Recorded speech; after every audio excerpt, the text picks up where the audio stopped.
اگر میں اپنی کلاس میں مطلب اکثر اسٹوڈنٹ سے پوچھتا ہوں، وہ لیول کو پڑھاتا ہوں میں، کہ سورسز آف شریعہ کیا ہوتی ہیں، اگر تو اسلامیت میں پڑھا ہے جواب دے دیتے ہیں، ادروائز یہ بھی نہیں پتا سورسز آف شریعہ ہے کیا۔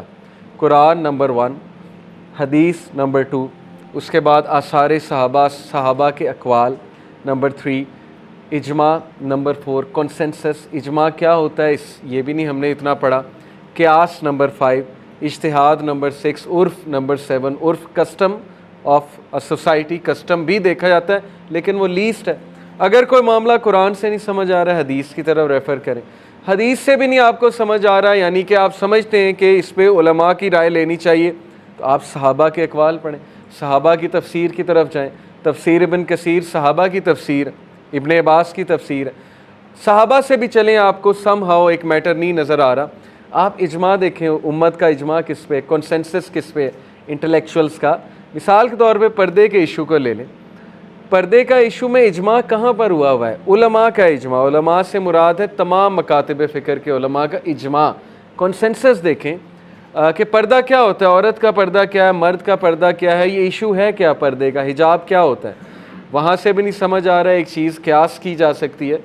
کوئی نیا مسئلہ درپیش آ گیا، اس میں قیاس ہوگا، جیسے ڈرگز کا معاملہ ہے، پہلے یہ ڈرگز کے نام ہم نے نہیں سنے جو آج کل ہم سن رہے ہیں، تو کیا یہ حرام ہے حلال ہے؟ قیاس ہوگا، قیاس ہوتا ہے انالوجی، ایک چیز کے ساتھ جو چیز ویل ڈیفائنڈ ہے اس کے ساتھ انالوجی کریٹ کر کے ایک چیز کو پرکھا جاتا ہے، دیکھا جاتا ہے، علماء کا کام ہے۔ کوئی بہت بڑا نیا مسئلہ آ گیا، اس میں اجتہاد ہوگا، جیسے آرگن ڈونیشن، ایک بندہ مرنے سے پہلے اپنی آنکھیں ڈونیٹ کر سکتا ہے کہ نہیں کر سکتا ہے، اس کے لیے اجتہاد ہوگا۔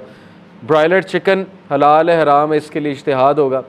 اگر چکن جو ہے اس کو آپ ذبح کرنے کی بجائے مشین پہ ڈالتے ہیں اور وہ مشین جو ہے وہ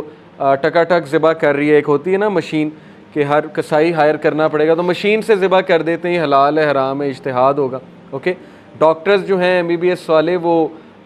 ڈیڈ باڈی کو اسٹڈی کر سکتے ہیں کہ نہیں کر سکتے ہیں، اس کے لیے انہیں دل نکالنا پڑے گا ڈیڈ باڈی کا، کیا یہ ڈیڈ باڈی کی تصحیح ہے یا جائز ہے، اس پر اجتہاد ہوگا۔